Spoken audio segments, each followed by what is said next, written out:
Bismillahirrahmanirrahim. Assalamualaikum warahmatullahi wabarakatuh. Alhamdulillahi rabbil alamin. Wabihi nasta'inu ala umurid dunya waddin. Wassalatu wassalamu ala ashrafil anbiya'i wal mursalin, Sayyidina wa maulana Muhammadin wa ala alihi wa sahbihi ajma'in. Wa nas'alullaha ta'ala an yamunna alaina bifadlihi wa karamihi wa judihi al-ilman nafi' wal amal as-salih wa yufaqihana fid din wa yaftaha lana futuhal arifin wa yarzuqana al-ikhlasa fil aqwali wal amal. Allahumma amin. Ahibai fillah, jamaah pengajian malam Sabtu yang dimuliakan Allah, ikhwan dan juga akhwat, kita bersyukur kehadirat Allah Subhanahu wa ta'ala. Kita diperkenankan untuk bermajlis di malam hari ini dalam kondisi sehat walafiat. Semoga pertemuan kita ini mendatangkan keridhaan dari Allah Subhanahu wa ta'ala dan mengarahkan kita untuk senantiasa bisa istiqamah menjalankan perintah Allah dan menjauhi larangannya. Kajian yang biasanya kita adakan di Kedai Jakarta untuk malam Sabtu ini, dan 2 pekan lalu ada pertemuan dengan kami yang masih melanjutkan pembacaan dari kitab Ta'limul Muta'allim Thariqut Ta'allum karya Imam Burhanuddin Az-Zarnuji rahimahullahu ta'ala rahmatan wasi'ah.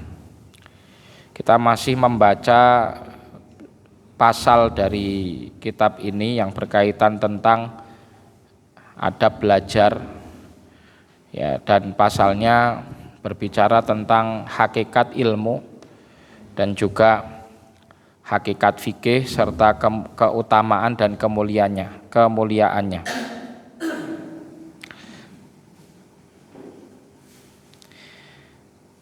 Di pertemuan terakhir kita bahas masalah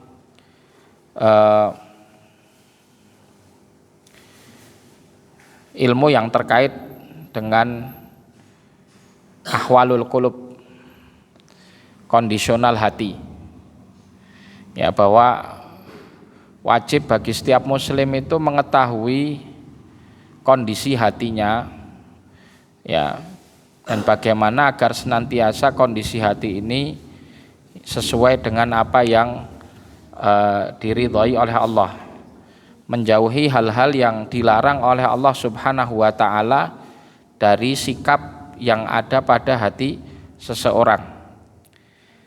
Kita bacakan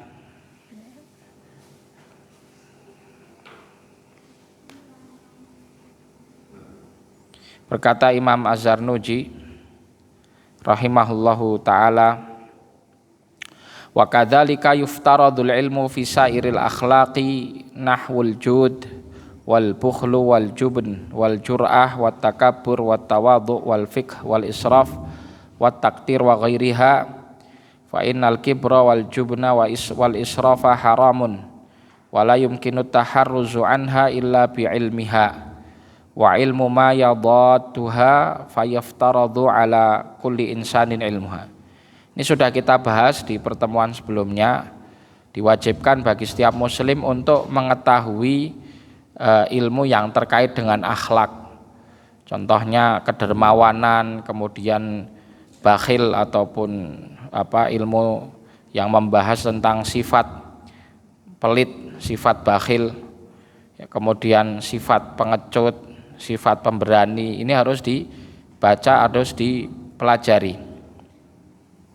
Waqad sannafa Syekhul Imamul Ajal Syahid Nasiruddin Abdul Qasim rahimahullahu kitaban fil akhlaq wa ni'ma ma sannaf. Ya, ada seorang imam yang namanya Nasiruddin Abdul Qasim. Beliau menulis satu kitab yang berbicara tentang akhlak, yang diberi judul juga namanya Al-Akhlaq. Ini termasuk kitab yang direkomendasikan oleh mualliful kitab, ya, kitab yang judulnya Al-Akhlaq. Fayajibu ala kulli muslimin hifdzuha wa amma hifdzu ma yaqa'u fil ahayin fa fardhun ala sabilil kifayah. Sehingga hukum mempelajari ilmu yang tadi sudah kita sebut itu wajib fardu ain kepada setiap muslim. Ya, karena kebutuhan setiap pribadi muslim butuh itu, butuh mengetahui tentang akhlak baik dan akhlak buruk. Setiap muslim itu butuh mengetahui tentang perkara kewajiban sholat, syarat-syaratnya, rukun-rukunnya, tentang syarat-syarat puasa ketika masuk bulan Ramadan. Ketika orang punya harta wajib belajar ilmu bagaimana bisa menunaikan zakat agar zakatnya sah. Ketika mau berangkat haji berarti belajar ilmu yang terkait tentang manasik haji. Begitu juga umroh, ya, dan seterusnya. Ini ilmu fardu ain, ilmu wajib setiap person. Nah, nanti di sini ada ilmu fardu kifayah yang kewajibannya bukan setiap person tapi menyeluruh kepada seluruh umat. Ini juga sudah kita bahas sebelumnya. Maka ada ilmu faraid, yaitu ilmu yang fardu kifayah, ya, dibutuhkan di satu momen-momen tertentu. Tidak setiap waktu orang butuh faraid, dan tidak harus setiap orang paham faraid. Cukup satu saja di antara sekian banyak orang ini paham faraid, ketika dibutuhkan dia dipanggil. Ya, maka disebut di sini wa amma hifdzu ma yaqau fil ahayin fa fardhun ala sabilil kifayah. Nah, ini keterangan yang terkait tentang masalah ilmu fardu kifayah. Ya. Termasuk ilmu fardu kifayah untuk sekarang ini ya ilmu usul fikih, ilmu usul hadis, ilmu tafsir itu fardu kifayah. Memang tidak setiap muslim wajib mempelajari ilmu-ilmu itu, tapi harus ada yang mewakili. Maka nggak boleh satu kota Wonosobo kok nggak ada yang ngerti fikih, ya repot. Nggak ada yang ngerti fikih sama sekali, kita mau nanya hukum ke siapa? Nah, fardu kifayah ini harus diusung oleh seluruh masyarakat. Kenapa? Karena kalau sampai tidak terwujud satu orang perwakilan seluruh Wonosobo ini yang ahli fikih, sehingga bingung ketika ada permasalahan fikih mau rujuk kemana. Satu Wonosobo ini dosa semua, ya, karena statusnya tadi fardu kifayah. Maka disebutkan di sini wa yajibu 'alal imami an ya'murahum bidzalik. Sebetulnya ini kewajiban pemimpin untuk memerintahkan, ya, ada di antara masyarakatnya yang belajar ilmu fardu kifayah ini. Wa yujbiru ahlal baldati 'ala dzalik, bahkan memaksakan. Kalau sampai dalam satu wilayah itu tidak ada satupun yang mau belajar fikih, dipaksa sama pemimpinnya. Ya, konteksnya di sini ya Pak Bupati. Kalau kita bicara sekup Wonosobo, kalau bicara sekup kecamatan ya Pak Camat, bicara sekup kelurahan Pak Lurah dan seterusnya. Qila inna ilma ma yaqau ala nafsihi fi jami'il ahwali bimanzilati ta'amil ladzi la budda likulli wahidin min dzalik. Dikatakan bahwa ilmu wajib yang tadi saya sampaikan di awal, ilmu belajar tentang meyakini tentang Allah Subhanahu wa taala atau ilmu akidah tentang tauhid, kemudian belajar ilmu ahwal keseharian kita mau sholat, kita mau jual beli, itu kan ada ilmunya. Ya, hukum mempelajarinya ini kan fardu ain. Nah, ilmu yang fardu ain ini didudukkan sebagaimana makanan. Ya, bimanzilati ta'amil ladzi la budda likulli wahidin min dzalik. Setiap orang butuh makanan. Ya. Sebagaimana setiap orang juga butuh ilmu yang wajib tadi. Maka kedudukan ilmu wajib itu seperti makanan bagi tubuh kita. Jangan sampai kok kita ini lebih memprioritaskan kebutuhan jasad tapi lupa kepada kebutuhan roh.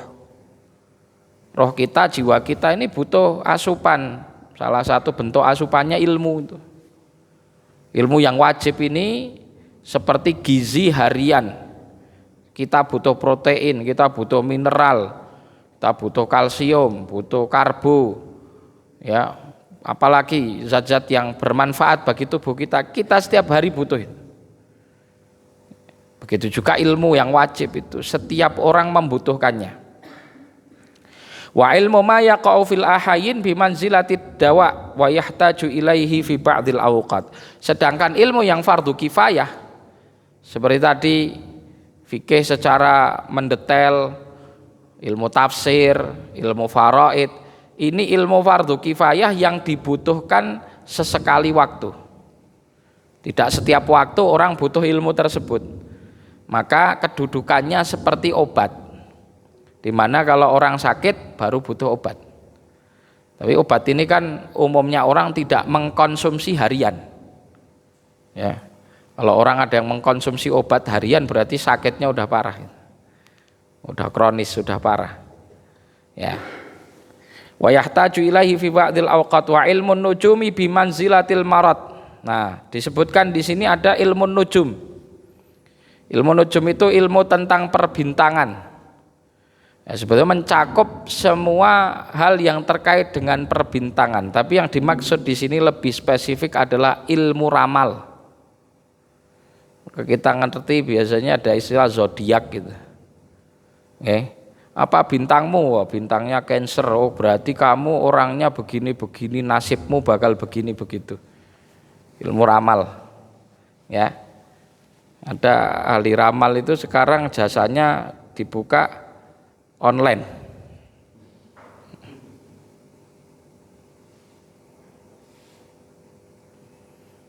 Ya. Online, jadi bisa konsultasi online gitu. Tanya masalah ramalan.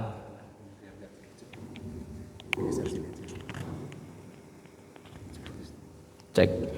Ya. Sudah pas ya. Oke. Ilmu tentang apa? Ramalan. Itu sekarang dibuka online, jasa konsultasinya online. Wah, siapa yang mau meramalkan dirinya dipertanyakan ke apa namanya? Ke tukang ramalnya ini, nanti muncul semuanya.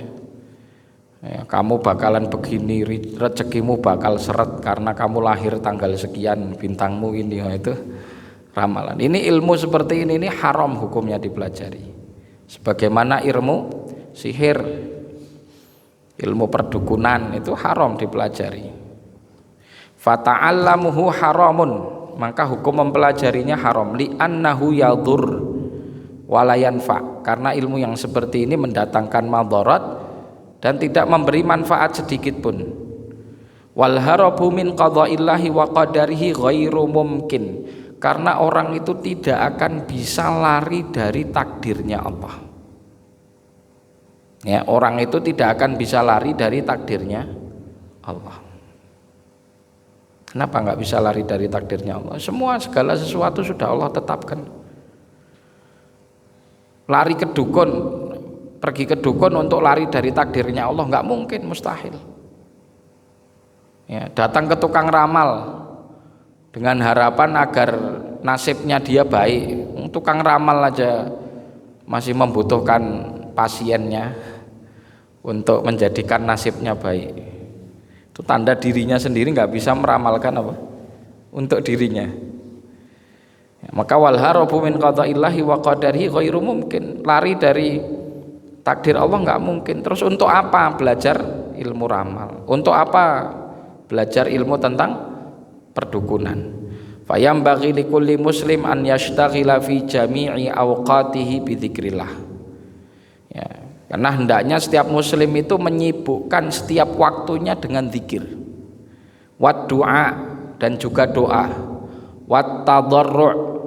Tadarru' itu bentuk dirinya memelas, mengharap kasih sayang Allah Subhanahu wa taala dengan pengharapan yang besar.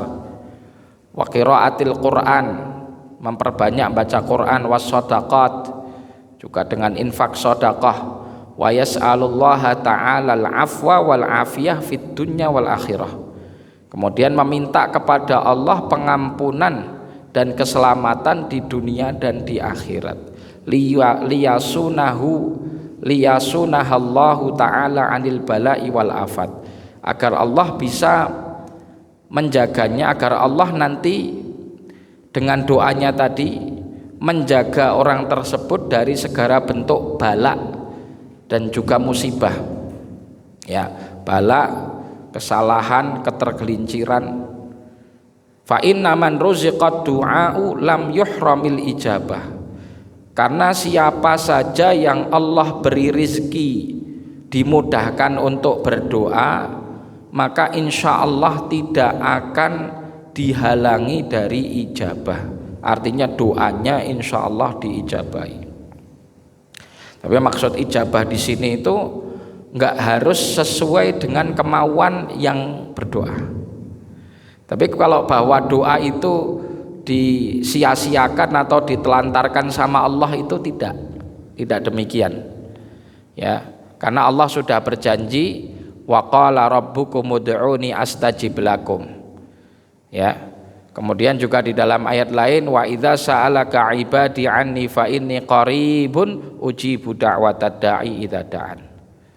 Jadi Allah menjanjikan kepada kita, setiap orang yang berdoa, doanya ini mustajab. Dan di sini bagus sekali perkataan mu'allif. Beliau mengatakan, siapa yang Allah beri taufik untuk berdoa, berarti tanda kalau dia akan diberi ijabah.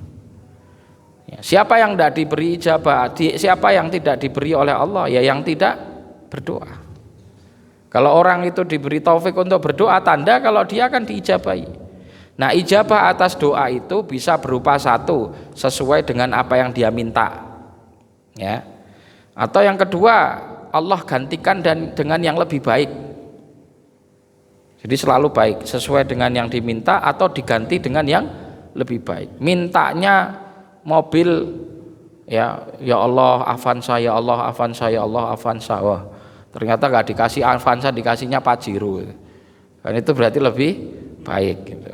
Atau kemudian Allah Subhanahu wa taala hindarkan dia dari musibah. Ya. Allah hindarkan dia dari musibah. Asalnya kalau dia tidak berdoa, dia bisa terkena satu musibah yang fatal. Tapi karena dia melazimi doa kepada Allah, doa itu diwujudkan oleh Allah dengan dijauhkannya dia dari bahaya. Atau yang keempat adalah Allah simpan pahala dari doa ini untuk nanti diberikan di akhirat dengan yang lebih baik. Ya, jadi orang ada yang dia doa selama di dunia ini, doa terus, kemudian belum diijabahi sesuai kemauannya. Tapi hakikatnya dia sedang nabung. Ya, banyaknya dia berdoa kepada Allah ini dia nabung. Setelah di akhirat menghadap Allah Subhanahu wa taala diberikan tabungannya itu. Kaget dia, loh ini amal apa kok bisa sebesar ini? Ternyata adalah apa? Tumpuan dari doa-doa yang selama ini belum Allah ijabahi di dunia. Tapi Allah ganti dengan yang lebih baik di akhirat. Maka disebutkan di sini ya, fa inna man ruziqad du'a lam yuhramil ijabah. Orang yang diberi rizki, diberi taufik untuk berdoa tidak bakal terhalang dari ijabah. Fa in kanal bala'u muqaddaran, seandainya satu musibah itu sudah tertakdirkan pada orang, macam-macam musibah itu.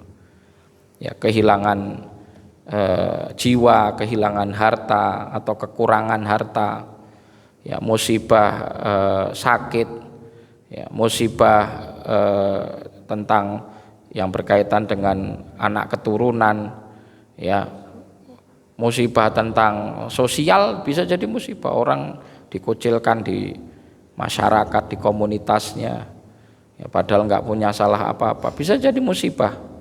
Ya, musibah ini seandainya sudah ditetapkan takdirnya oleh Allah, yusibhu la mahalah, mesti akan menimpanya, tidak akan pernah meleset.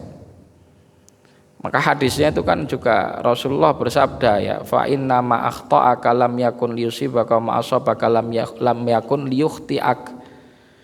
Perkara yang sudah Allah takdirkan mengenai kamu nggak bakal meleset. Perkara yang tidak ditakdirkan mengenai kamu nggak bakal salah sasaran. Maka secara hukum takdir itu enggak ada istilah salah sasaran. Ya, secara hukum manusia ada. Ya, mau ngelempar kucing kena orang seumpamanya. Secara hukum manusianya benar karena kosetnya tujuan dia ngelemparnya kucing. Tapi ternyata kenanya manusia. Tapi secara takdir Allah, Allah mentakdirkan batu yang dilempar orang tadi untuk tujuan kucing, Allah kenakan ke manusia, itu ketetapan Allah itu. Nah, nanti kalau belajar di fikih jinayat itu nanti ada kriminalitas itu dibagi 3 di dalam Islam. Yang pertama adalah amad, dengan sengaja, dilakukan dengan sengaja. Kemudian yang kedua syibhu amdin, setengah sengaja. Dan yang ketiga adalah khata' ataupun salah sasaran. Ya, nah ini 3-tiganya ini memiliki konsekuensi yang berbeda-beda. Kalau dia itu melakukan kriminalitas kejahatan karena sengaja, ya itu nanti bisa dijatuhkan hukuman kisos. Ya, kisos ya, jiwa dengan jiwa. Kalau dia berupa pembunuhan, maka ya dikisos jiwa dengan jiwa. Ya, tapi seandainya yang keluarga yang ditinggal mati oleh korban itu memaafkan semuanya, ahli warisnya memaafkan semuanya, maka berpindah dari kisos menuju diyat. Ya, diyat itu adalah tebusan, ganti rugi atas kriminalitas tadi. Dan nggak main-main, untuk satu jiwa muslim itu ya 100 ekor unta.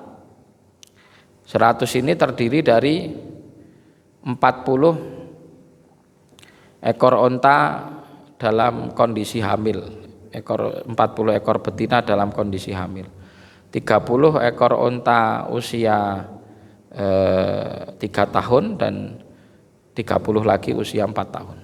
Jadi total 100. Ini contohnya. Artinya kembali kepada pembahasan kita bahwa sesuatu yang sudah ditakdirkan itu nggak bakal meleset. Ini hukum takdir begitu.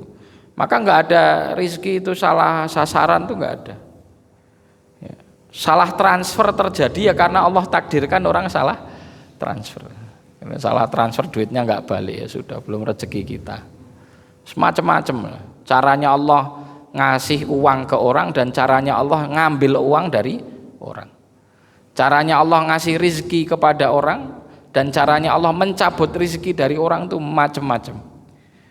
Ya, ta'addadatil asbabu ya wal haqiqatu wahidah.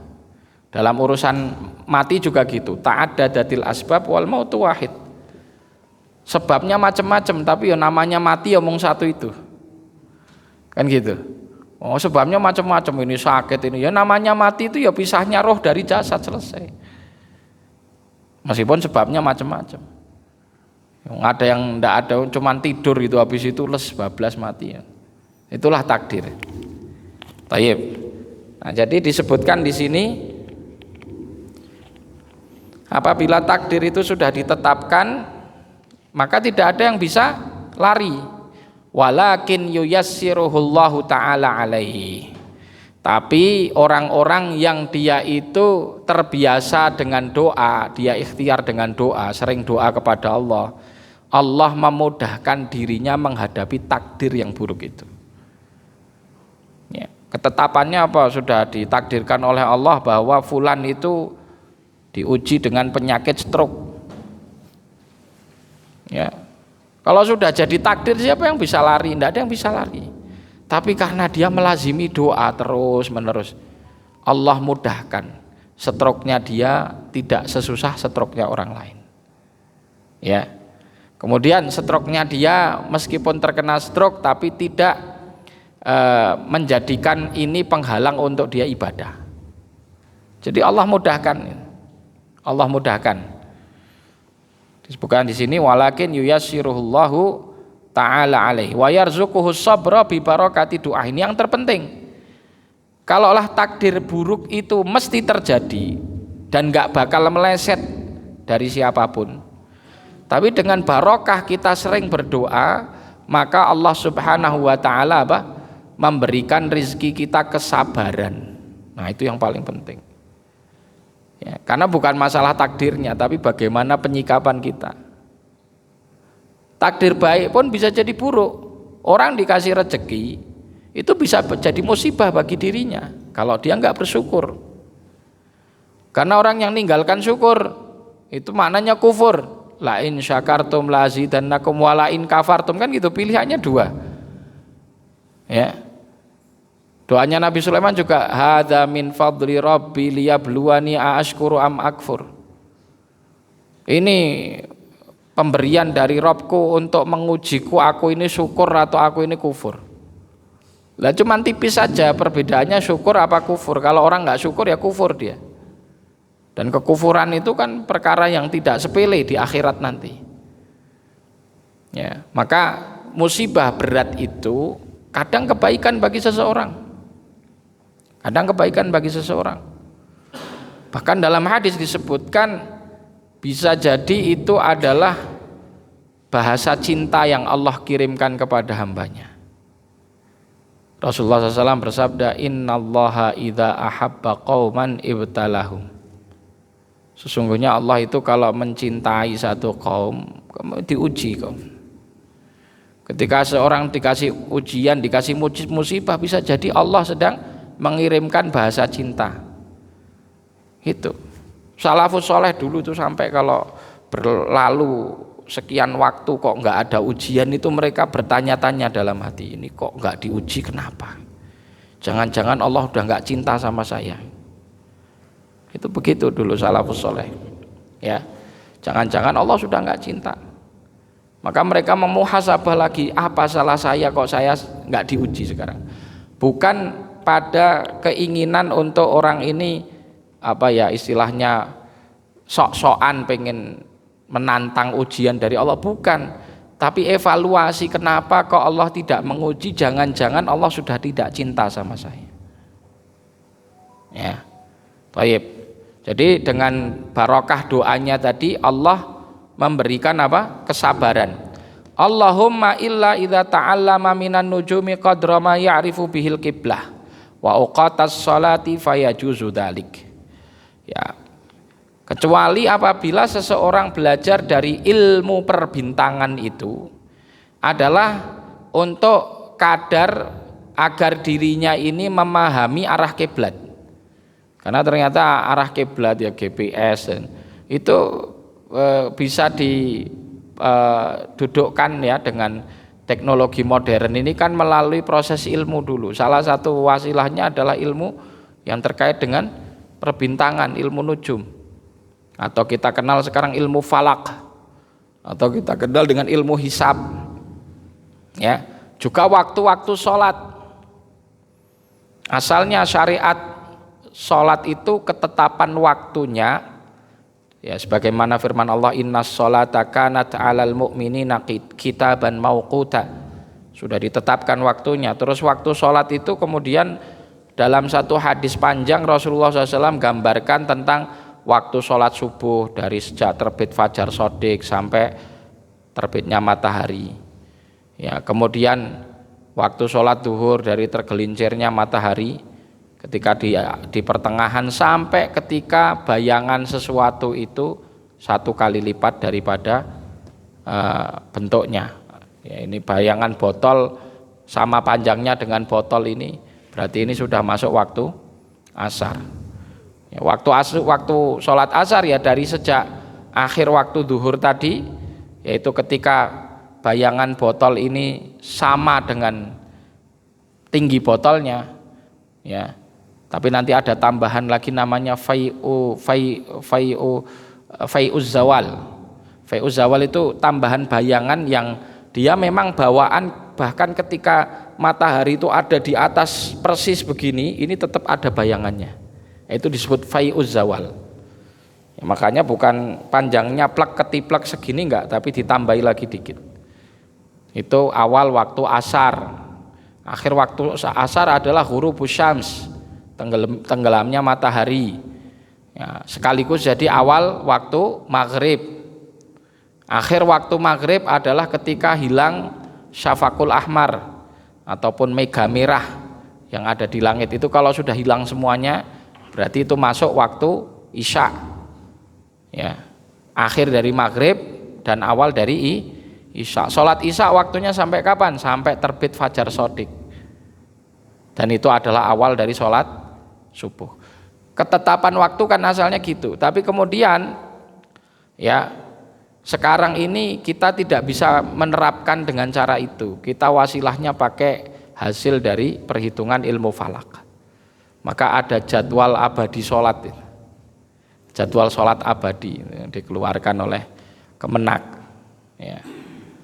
Ya, memang ada debatable, ada yang mengkritisi waktu subuhnya terlalu maju. Ya, yang kritisi boleh-boleh saja, yang penting dia kredibel di bidang ilmu falak boleh kritisi. Tapi kita ya sebagai masyarakat awam yang nggak ngerti ilmu falak, paling mudah nyandarkan kepada lembaga kredibel yang diakui oleh semua orang. Ya di sini Kemenak punya penelitian di dalam waktu sholat ini, kemudian dia mengeluarkan jadwal sholat abadi, ya sudah. Kita berdasar dengan itu sudah sah sholat kita. Loh, kenapa kok kaitannya sah sama enggak sah? Karena sholat di waktunya itu merupakan syarat sahnya sholat. Ya, salah satu syarat sahnya sholat apa? Sholat pada waktunya. Kalau sholat belum pada waktunya atau keluar waktunya, ya, kalau belum pada waktunya jelas tidak sah. Keluar dari waktunya kalau diniati qadha maka dia sah, tapi berdosa seandainya tidak ada udzur. Ya. Baik, jadi ilmu falak, ilmu hisab, ilmu nujum dipelajari boleh hukumnya kalau tujuannya untuk menentukan kiblat atau memahami waktu sholat. Nah, sedangkan penentuan awal bulan, ya menurut jumhur ulama 4 madhab, ya itu bukan menggunakan hasil daripada hisab, tapi menggunakan ru'yatul hilal. Nah, hisab ini nanti dijadikan pembantu, hasil daripada hisab ini pembantu untuk memastikan atau untuk mengecek validasi daripada ru'yah. Maka ada kondisi ketika seseorang itu ya disepakati bahwa hilal tidak bisa terlihat menurut ahli falak. Hilal tidak bisa terlihat. Nah, tiba-tiba ada satu orang mengklaim dirinya melihat hilal. Paham ya? Ini ahli falak semuanya sepakat hilal tidak bisa terlihat. Malah ada satu orang mengklaim saya lihat hilal. Dalam hal ini pendapat ahli falak menurut mazhab Syafi'i itu lebih diambil daripada kesaksian satu orang. Karena babnya bab nafi, bab meniadakan. Berbeda ketika babnya itsbat, menetapkan. Ahli falak mengatakan bahwasanya hari ini hilal sudah masuk tanggalnya, besok sudah masuk Ramadan contohnya. Tapi setelah dicek dengan ru'yah enggak terlihat.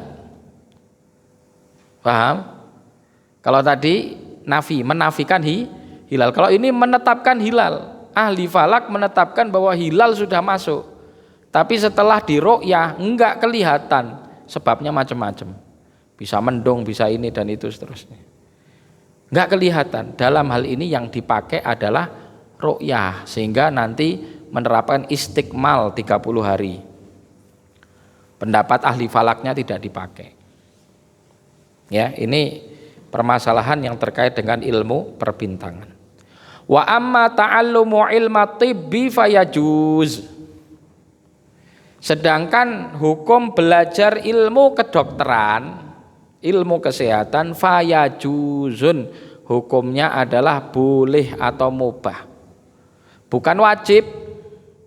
Bahkan di sini belum disebutkan sebagai fardu kifayah, tidak disebutkan sebagai fardu kifayah, tapi disebutkan sebagai mubah saja hukumnya. Meskipun ini kayaknya mayoritas cita-cita anak dan orang tua pengen jadi dokter. Nah, anak kalau pas SD ditanya cita-citanya apa mas, mbak, gitu. Pengen jadi dokter. Orang tua ya seneng, wah anakku cita-citanya jadi dokter, seneng sekali, bangga. Ya, meskipun ujungnya nggak jadi dokter, tapi seneng dulu. Ya, memang kayaknya kebanggaan bagi orang tua kalau anaknya jadi dokter. Padahal ya tidak lebih membanggakan kalau anaknya jadi alim ulama, jadi ahli fikih semuanya. Jadi bahkan ahli faraid gitu. Karena ilmu faraid fardu kifayah, ilmu kesehatan di sini atau ilmu kedokteran mubah saja hukumnya. Alasannya disebutkan li'annahu sababun minal asbab, karena ilmu kedokteran ini merupakan satu sebab daripada banyaknya sebab untuk orang bisa berobat. Fayajuzu ta'allumuhu kasairil asbab, sehingga hukum mempelajarinya adalah mubah sebagaimana ilmu-ilmu sebab yang lain. Ilmu sebab yang berkaitan tentang bangun membangun, ada ilmu arsitektur, ada teknik sipil, ada ilmu teknik yang terkait teknik bangunan, biasa kita kenal teknik sipil. Itu mubah lah. Ya. Ilmu yang mengantarkan seseorang kepada cara memakai komputer dengan baik, IT ataupun internet dengan baik, ya mubah saja, tidak ada masalah. Jadi nggak perlu dilebih-lebihkan, dikasih porsi hukumnya sebagaimana dasarnya, yaitu hukumnya mubah. Nah, yang mubah ini tidak boleh lebih prioritas daripada yang wajib, baik itu fardu ain atau fardu kifayah. Wong dia saja tidak boleh lebih prioritas dari yang sunnah, apalagi lebih prioritas dari yang wajib. Cuman sekarang banyak dari orang tua itu menganggap bahwasanya anak itu berprestasi di sekolah, ya ranking 1, bisa matematik jago, bahasa Inggris jago, itu lebih prioritas dibanding anak menuntaskan ilmu wajib yang terkait urusan agama, memahami tentang fikih amalan harian, memahami tentang konsep dasar akidah Islam. Itu jauh lebih wajib bagi anak ini, sehingga harus diprioritaskan dibanding apa? Dirinya belajar ilmu yang hukumnya mubah. Tapi sekarang kan enggak. Kenapa demikian? Karena visi hidup umat manusia zaman sekarang itu terikat dengan kemaslahatan duniawi saja, tidak mempertimbangkan maslahat ukhrawi. Ya, baik. Maka disebut wa amma ta'allumu ilmat tibbi fayajuz li'annahu sababun minal asbab. Fayajuzu ta'allumhu kasairil asbab wa qad tadawan Nabi sallallahu alaihi wasallam. Karena Nabi juga pernah berobat. Itu menandakan bahwa hukum berobat itu apa? Boleh atau mustahab? Boleh atau sunnah? Ini ada khilaf di antara ulama, apa hukum dasar berobat? Ketika orang sakit, dia milih sabar dengan sakitnya atau lebih utama berobat. Nah, di sini ada khilaf. Ada ulama yang mendudukkan hukum berobat itu asalnya mubah. Jadi dia berobat boleh, enggak berobat juga boleh. Berobat yang enggak dapat pahala, enggak berobat juga enggak dosa. Gitu. Nah, tapi kemudian pendapat yang kedua, dan ini yang dikukuhkan dalam mazhab Syafi'i, bahwa hukum dasar berobat itu mustahab. Mustahab artinya itu apa? Mustahab itu sunnah, dianjurkan. Ya orang kalau sakit dianjurkan untuk berobat. Ya. Tapi kalau dia memilih tidak berobat, ya enggak dosa. Kalau dia memilih enggak berobat, enggak dosa. Maka kalau ada orang sakit terus diajak berobat kok angel, itu ya jenengan jangan nesu-nesu, jangan dersulo, ya mungkin dia sedang mungkin dia berpendapat bahwa hukum berobat itu mubah. Mungkin dia sedang belajar makom sabar gitu. Belajar makom sabar agar senantiasa bisa bersabar ya atas musibah dan ujian yang Allah berikan. Ya, kita tuntaskan satu lagi, wa huqiya 'anis Syafi'i rahimahullahu annahu qala. Ya, diriwayatkan dari Imam Syafi'i bahwasanya beliau ini berkata, Al ilmu ilman. Ilmu itu garis besarnya dibagi dua. Ilmul fiqhi lil adyan, ilmu fikih yang terkait kepahaman urusan agama, wa ilmu tibbi lil abdan, dan ilmu kedokteran untuk kebutuhan badan. Jadi ilmu fikih dalam hal ini kefakihan dalam agama, bukan artinya fikih disiplin ilmu fikih yang kita ketahui, tapi fikih ada pemahaman secara umum tentang agama, maka disebut ilmul fiqhi lil adyan, untuk hajat agama kita, untuk hajat ruhiyah kita butuh ilmu agama. Sedangkan untuk hajat fisik dan jasmani kita butuh ilmu kedokteran. Wa ma wara adzalika bulghatu majlisin.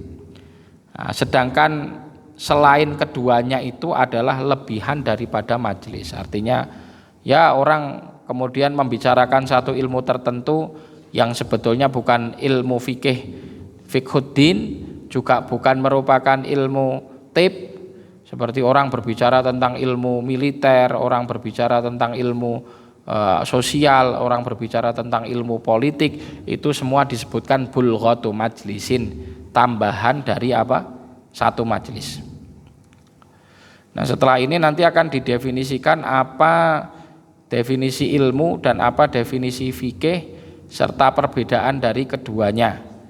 Ya, ini nanti kita bahas insya Allah di pertemuan yang akan datang. Kalau untuk pertemuan kali ini cukup, ya. Jadi intinya kesimpulannya dari majelis kita malam ini apa? Ilmu itu ternyata hukum mempelajarinya dibagi jadi 5 hukum yang berbeda-beda. Ada hukum mempelajarinya wajib, ada hukum mempelajarinya sunnah, ada yang hukum mempelajarinya mubah, ada yang hukum mempelajarinya makruh, ada yang hukum mempelajarinya haram. Ya, ini diambilkan contoh. Yang belum ada contohnya adalah ilmu yang hukum mempelajarinya makruh. Ilmu yang hukum mempelajarinya makruh. Ya, contohnya seperti apa? Ilmu apa gitu. Hukum mempelajarinya makruh. Ya, contohnya ilmu yang kalau dipelajari berpotensi madharat, Nah, sebagian ulama memakruhkan seseorang belajar ilmu mantik karena khawatir dengan belajar ilmu mantik itu justru malah akidahnya keblinger. Maka mereka mendudukkannya makruh, ada yang sampai mengharamkan. Yang memakruhkan karena masih berupa potensi. Artinya tidak setiap orang yang belajar ilmu mantik langsung keblinger, kan enggak. Tidak setiap orang yang belajar ilmu falsafat langsung keblinger. Tapi karena khawatir ilmu falsafat bikin keblingernya akidah dan keyakinan seseorang, maka kemudian ulama ada yang memakruhkan belajar ilmu tersebut. Tapi juga nanti didapati bahwa banyak ulama juga yang menghukumi belajar falsafat atau mantik itu hukum dasarnya mubah. Hukum dasarnya mubah. Jadi yang belum tersebut di sini justru ilmu yang makruh dan ilmu yang mustahab. Ada ilmu-ilmu yang hukum mempelajarinya mustahab. Semakin ilmu itu memiliki manfaat yang meluas, maka kesunahannya atau kemustahabannya atau anjurannya itu semakin besar.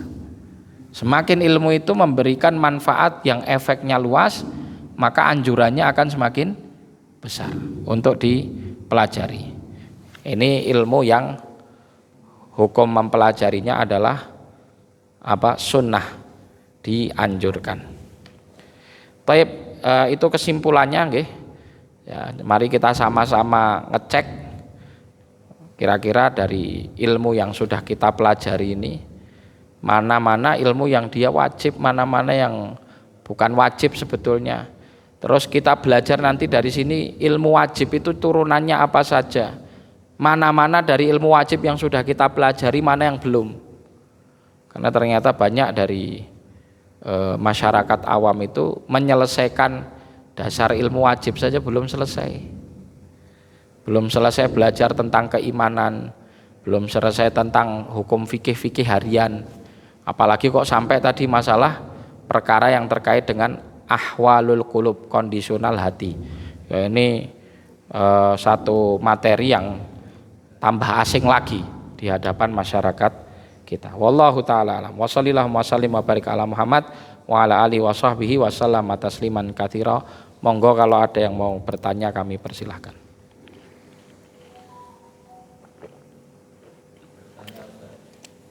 Ya.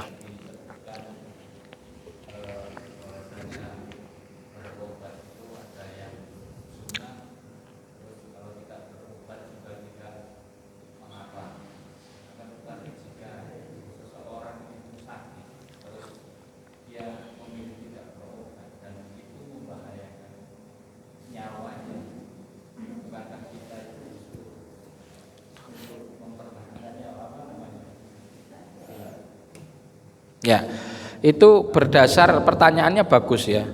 Bukankah kalau penyakit itu berbahaya, kemudian nanti bisa mendatangkan atau bisa memadoroti, penyakit ini bisa mengancam jiwa seseorang. Bukannya lebih baik berobat, bukannya wajib untuk mempertahankan diri. Pertanyaan saya, sebetulnya konsep kesembuhan dan obat itu datang dari siapa?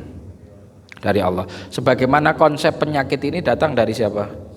Mungkin tidak kita hanya dengan doa saja kemudian penyakit kita disembuhkan sama Allah tanpa berobat.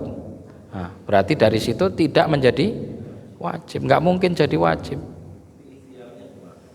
Ikhtiarnya juga nggak wajib. Ikhtiarnya juga nggak wajib. Ya, karena dengan saya dikasih sakit semakin saya bisa bersabar kepada Allah dan saya bisa dulang pahala sebanyak-banyaknya. Loh, kira-kira Nabi Ayub itu kalau berdoa kepada Allah pas sakitnya itu apa yang nggak diijabahi sama Allah? Diijabahi ya. Beliau milih bersabar, nggak berobat, nggak doa minta sembuh juga, ya sudah biarin aja begini. Nah itu ya, jadi problematikanya kita ini kenapa kemudian kita jatuh kepada kegelisahan dalam menjalani hidup? Karena kita belum menggantungkan konsep kebahagiaan ya, dan semua yang ada di muka bumi ini dari kejadian itu kepada Allah. Makanya tadi kan kita bahas bab takdir. Kalau sudah imannya kepada Allah benar, imannya kepada takdir benar, imannya kepada hari akhir benar, itu nggak mungkin gelisah, nggak mungkin gelisah. Semeleh uripe. Ya, nggak mungkin stres. Itulah yang disebut wali ya. Inna auliya Allahi la khaufun alaihim wa lahum yahzanun. Kenapa kok para wali itu disifati dia tidak pernah gelisah, tidak pernah sedih, tidak pernah ngerasa takut? Karena dia sudah hubungannya sama Allah ini sudah hubungan yang sangat kuat. Gitu nggih. Jadi ya kalau ada orang sakit terus saudara kita sakit masih belum mau berobat ya sudah. Wis ora apa-apa sing penting sabar. Kowe ora berobat ndersula ya dosa gitu. Nggih, monggo. Nggih. Apakah bisa disimpulkan bahwa semua yang ditakdirkan Allah untuk kita itu baik? Dalam artian meskipun kita memandangnya itu jelek lah. Dalam artian seperti sakit tadi, kemudian ada kejadian-kejadian yang menurut kita itu sebetulnya nggak pas lah. Copetan, kebakaran dan lain sebagainya. Apakah itu memang sebetulnya takdir itu baik buat kamu? Iya, namanya semua apa yang Allah tetapkan itu kan mesti kebaikan. Karena Allah itu zat yang maha baik. Baik buruknya ketetapan Allah atau buruknya ketetapan Allah itu kan hanya ada di mata kita sebagai manusia. Ya kan? Kita nggak ngerti hikmahnya. Kadang kita tahu hikmah atas kejadian yang menimpa kita itu setelah kemudian beberapa waktu, oh hikmahnya Allah menjadikan saya begini ternyata agar saya begini. Nah, itu tentu kalau Allah masih memperkenankan orang ini sadar dengan hikmah dan juga satu pelajaran di balik setiap takdir. Tapi ada juga yang enggak. Yus tambah ndersulo, tambah nesu-nesu, tambah.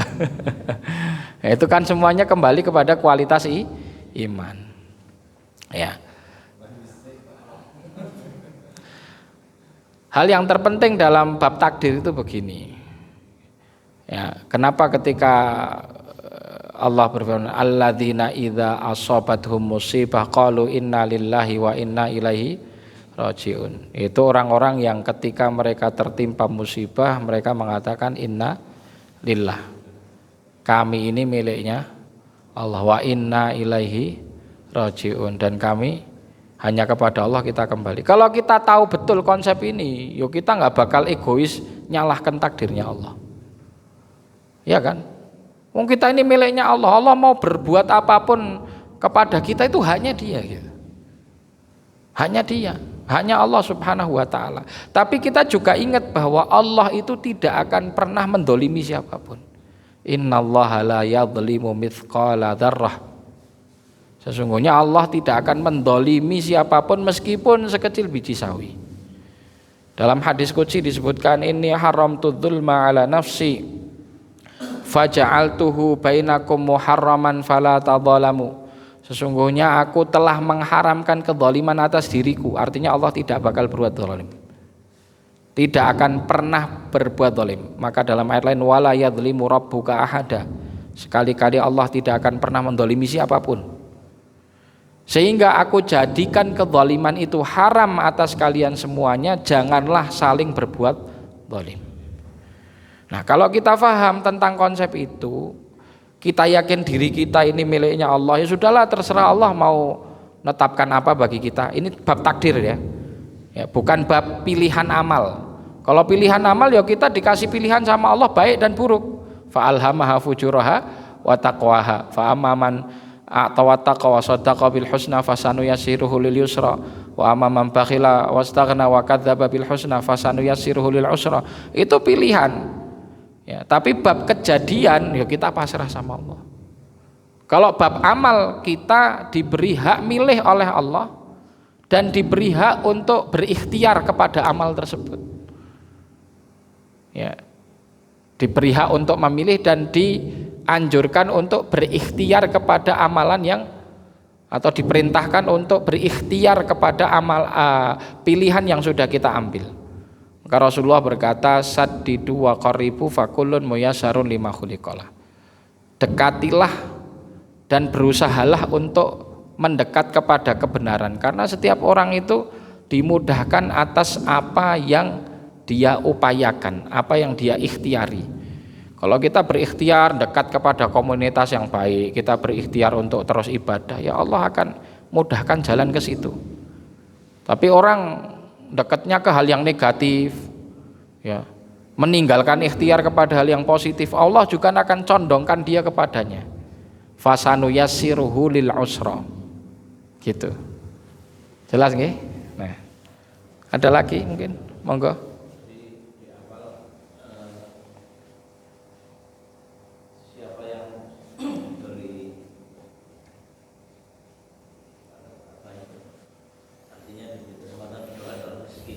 Nggih.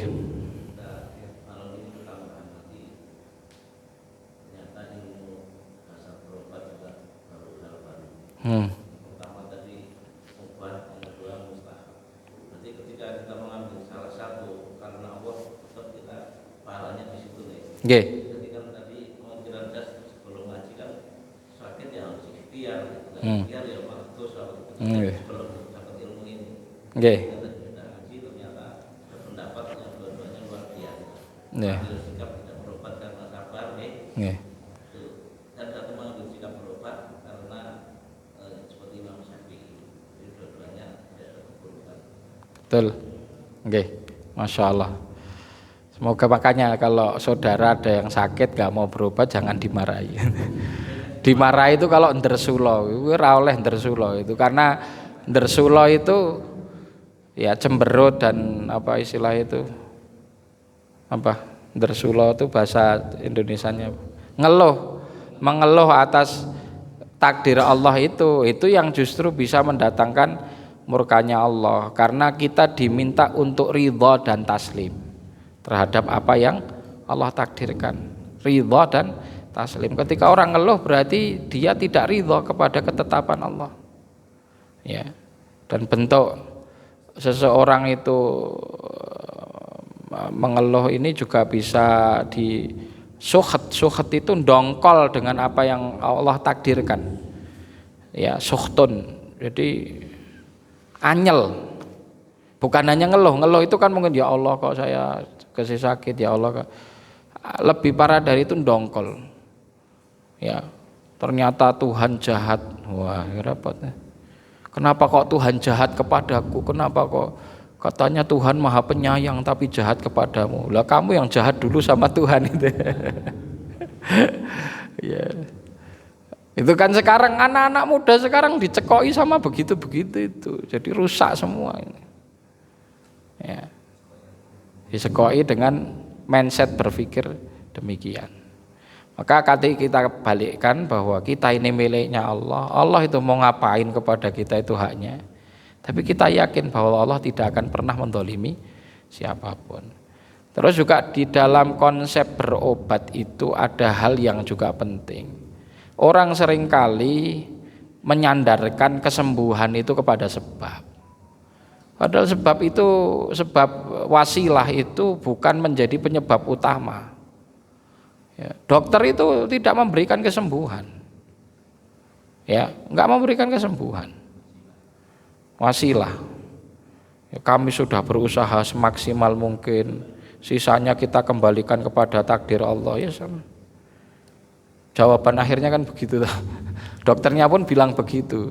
Tapi seringkali orang itu termasuk dokter sendiri ketika dia menyembuhkan atau ketika dia sedang berikhtiar untuk menunjukkan kepada obat, tidak menyandarkan kepada Allah Subhanahu wa taala. Maka diajari di dalam doa Nabi Ibrahim di surat Asy-Syu'ara wa idza maridtu fahuwa yashfin. Artinya fahuwa yashfini, dan ketika aku sakit dialah yang menyembuhkanku. Ya, kesembuhan, konsep kesembuhan itu ya datangnya dari Allah Subhanahu wa taala. Wasilahnya lewat apa? Lah nanti masuk kepada hukum tadawi. Itu nanti wasilah berobat ini juga punya hukum yang bermacam-macam. Ya, punya hukum yang bermacam-macam. Karena ada orang datang datang ke dukun ponari karena meyakini ada batu ajaib yang kalau dicemplungkan ke air bisa menyembuhkan penyakit. Nah, hukum datang ke situ itu apa? Ada orang yang ngomong, saya datang ke situ cuman ikhtiar, tapi saya meyakini yang menyembuhkan Allah. Ayo gimana? Boleh apa tidak itu? Nah, itu ada fikihnya. Dan disitulah pentingnya kita punya ahli fikih. Saya nggak ngerti di Wonosobo ini ada berapa ahli fikih, atau jangan-jangan nggak ada sama sekali. Kalau nggak ada sama sekali dosa semua kita ini, harus ngader ya orang yang ahli fikih. Terus kemarin saya ini ngisi di Batur ya, kemudian karena ya dadaan gitu terus cuman waktunya sebentar antara maghrib dan isya. Tapi saya terfikir kepada satu tema yang menarik saya sampaikan tentang tradisi ilmu dalam Islam, yang itu juga tema kita ketika awal. Tapi yang saya sampaikan itu saya mulai dulu dari sumber ilmu paling awal itu dari mana, seperti apa. Ya saya kisahkan bahwa ya semua ilmu itu sumbernya dari Allah Subhanahu wa taala. Sehingga semua ilmu yang ada di muka bumi ini semuanya sebenarnya sumbernya dari Allah. Karena Allah yang menciptakan kita semuanya, yang mengilmui semua seluk-beluk yang ada di muka bumi ini hanya Allah. Tapi kemudian Allah pertama kali mengajarkan ilmu itu secara langsung adalah kepada Nabi Adam alaihissalam. Wa 'allama Adamal asma'a kullaha tsumma 'aradahum 'alal malaikah. Dipamerkan di hadapan malaikat ilmu itu. Ini ilmu yang diajarkan. Kan malaikat sebelumnya meragukan Allah menciptakan manusia. Ya. Kemudian Allah menjawab qala ini alamu mala ta'lamun. Maka Allah pamerkan kepada malaikat, ini loh makhluk yang kamu kata bakal merusak ini. Ayo pinter mana antara kamu sama dia gitu. Ya, maka dikatakan ambiuni bi asma'i haula in kuntum shadiqin qalu subhanaka la ilma lana illa ma 'allamtana innaka antal alimul hakim. Kemudian dipamerkan qala ya adamu ambihum bi asma'ihim. Wahai Adam itu ajarkan kepada malaikat itu ilmu tentang nama-nama benda ini. Nah, sejak saat itu maka kemudian konsep keilmuan itu hakikatnya bermula dari wahyu. Dari wahyu. Itu satu. Atau keilmuan itu bersumber dari ya sistem berpikir yang Allah Subhanahu wa taala titipkan kepada umat manusia melalui akal dan panca indera. Ya, sehingga nggak perlu saya meneliti lebih detail bahwasanya ini air ini bening karena panca indera saya, mata saya melihat ini bening, nggak perlu dititi. Ini namanya ilmu daruri, ilmu yang sudah darurat. Darurat itu artinya ya sudah bawaannya begitu, nggak perlu ada penelitian. Tapi ada ilmu yang harus diproses melalui penelitian, melalui kaidah berpikir, melalui konseptual, ya, mengetahui bahwa Allah Esa, bahwa Allah itu wujud atau wajibul wujud itu bisa dinalar, dan dalil-dalil Al-Quran mengajarkan kita untuk menalar itu. Contohnya ketika Nabi Ibrahim alaihissalam diberi arahan oleh Allah untuk berdiskusi mengajarkan kepada umatnya tentang siapa Tuhan yang sebenarnya. Di surat Al-An'am disebutkan wa kadzalika nuri Ibrahim malakutas samawati wal ardi waliyakuna minal muqinin falamma janna alaihi lailu ra'a kaukaba qala hadza rabbi, kan gitu. Ayat ini panjang itu ketika Nabi Ibrahim diarahkan oleh Allah Subhanahu wa taala berdiskusi kepada umatnya. Jadi jangan dikira di sini yang ragu, yang belum tahu tentang hakikat Tuhan itu Nabi Ibrahim, salah, bukan. Allah ngajari Nabi Ibrahim bagaimana kamu ngajari masyarakatmu yang awam ini agar mereka sampai kepada kesimpulan dengan rasional atau dengan nalar akalnya bahwa Allah itu adalah pencipta alam semesta. Ketika datang bintang gemintang, kalau kamu sebut ini Tuhan, kenapa besok pagi dia hilang? Ketika datang bulan, cahayanya lebih terang, bersinarnya lebih tampak, tapi besoknya hilang. Matahari yang lebih besar dengan cahayanya, dengan manfaatnya, dengan panasnya, kalau malam hilang. Maka kemudian kesimpulan yang ditarik, inni wajjahtu wajhiya lilladzi fataras samawati wal ardh. Jadi artinya ilmu itu dititipkan oleh Allah Subhanahu wa taala dengan apa? Dua, melalui wahyu dan melalui apa? Aklun salim, akal yang sehat di dalam dia menalar sesuatu.